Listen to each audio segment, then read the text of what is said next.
আসসালামাইকুম রহমতুল্লাহি ওবরাকাতু।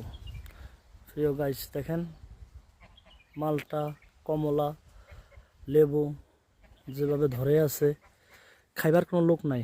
কথা বুঝছেন কি কইছি? দেখেন কিভাবে ধরে আছে, দেখেন কত সুন্দর সুন্দর। ছবি উঠানোর কিন্তু অনেক আছে। হ্যাঁ,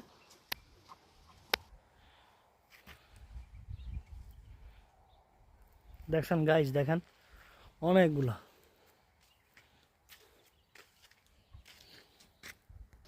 কত ছোট একটা গাছ, দেখেন ধরে আছে। দেখছেন গাইস, কত সুন্দর সুন্দর।